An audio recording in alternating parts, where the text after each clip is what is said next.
Olá, a gente começa hoje uma das histórias mais trágicas e, ao mesmo tempo, fundamentais da Bíblia. A história de duas ofertas, dois irmãos e um crime que mudou absolutamente tudo. Vamos mergulhar fundo na análise de Gênesis capítulo 4. Nossa análise vai se concentrar totalmente no que está escrito neste capítulo. Estamos no Antigo Testamento, livro de Gênesis, capítulo 4, para entender em detalhes a história de Caim e Abel. E a grande questão que esse capítulo levanta é justamente essa. Por que uma oferta foi bem recebida e a outra não? O que aconteceu ali entre esses dois irmãos que transformou um momento de adoração numa tragédia que marcaria a humanidade para sempre? Bom, tudo começa aqui, no ato da oferta. Vamos conhecer melhor os personagens e entender o que cada um trouxe diante de Deus. Esse é o ponto de partida de tudo. De um lado temos Caim, um homem que trabalha a terra, que vive do cultivo. Do outro lado, Abel, o pastor, que cuida do seu rebanho. Duas vidas, duas profissões bem diferentes. E aqui está um detalhe que pode ser a chave de tudo. O texto nos diz que Caim traz do fruto da terra. Soa como uma oferta mais genérica. Já Abel, ele traz as partes gordas das primeiras crias do seu rebanho. Percebe? Há uma ênfase na qualidade, no que era primeiro e melhor da oferta de Abel. E então vem o veredito divino, direto das Escrituras. E o texto diz com toda a solenidade: o Senhor aceitou com agrado Abel e sua oferta, mas não aceitou Caim e sua oferta. É essa rejeição que acende uma fúria terrível no coração de Caim. Nesse ponto, a narrativa se torna um diálogo tenso. Deus confronta Caim, mas não com uma punição imediata.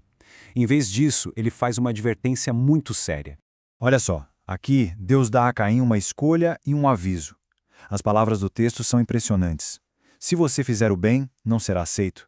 Mas, se não o fizer, saiba que o pecado o ameaça à porta. Ele deseja conquistá-lo, mas você deve dominá-lo. É um aviso muito claro sobre a batalha interna que Caim estava prestes a perder. Mas o aviso de Deus não foi ouvido.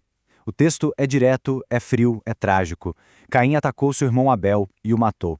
E assim, o primeiro crime da história da humanidade foi cometido. A partir daqui, a história se desenrola nas consequências inevitáveis daquele ato. A conversa agora é sobre o preço do sangue que foi derramado. A resposta à pergunta "o que você fez?" não vem de Caim, vem da própria criação. E a imagem é fortíssima. Escute, da terra o sangue do seu irmão está clamando. O crime não ficaria escondido. A própria terra se torna testemunha. A maldição de Caim é dupla e atinge bem o centro da sua identidade. Primeiro, a terra, que era a fonte do seu trabalho, se volta contra ele. E segundo, ele é condenado a ser um errante, sem lar, sem comunidade. E pela primeira vez, a gente vê o peso da consequência sobre Caim. A reação dele é de puro desespero. Meu castigo é maior do que posso suportar. Ele finalmente entende a gravidade da sua nova vida. E aí, em um ato surpreendente de misericórdia no meio do castigo, Deus coloca um sinal em Caim. O número 7 representa uma promessa. Quem o matasse sofreria uma vingança 7 vezes maior. É um sinal paradoxal de proteção divina para o primeiro assassino da história. Mas a história não termina com Caim.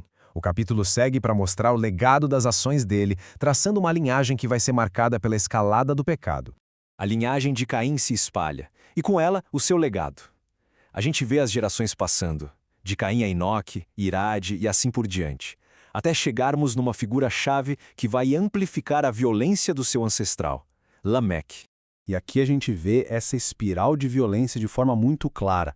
Enquanto a vingança associada a Caim era um decreto de proteção de Deus, Lameque distorce essa ideia. Ele se apropria dela e a multiplica, numa declaração arrogante de vingança pessoal, dizendo: se Caim é vingado 7 vezes, Lameque o será 77. Mas quando a narrativa parece mergulhar de vez na escuridão, o capítulo nos dá uma virada, sabe? Um vislumbre de esperança com o nascimento de um novo filho para Adão e Eva. Nas palavras da própria Eva, a gente entende o significado desse novo começo. Ela diz: Deus me concedeu um filho no lugar de Abel, visto que Caim o matou. 7 não é apenas mais um filho, ele representa uma substituição, o início de uma nova linhagem. E o contraste que fecha o capítulo é poderoso. De um lado, a linhagem de Caim, que termina na arrogância violenta de Lameque. Do outro, a linhagem de Sete, que inaugura algo completamente novo. Como o texto diz, nessa época começou-se a invocar o nome do Senhor. A história não é mais sobre vingança, mas sobre adoração. E assim, Gênesis 4 nos deixa numa encruzilhada. 2 caminhos são apresentados para a humanidade: o da violência e da autossuficiência de Caim e o da busca e adoração que começa com Sete. A pergunta que fica no ar é: qual deles vai prevalecer? A resposta, claro, se desenrola nos próximos capítulos. A nossa análise continua.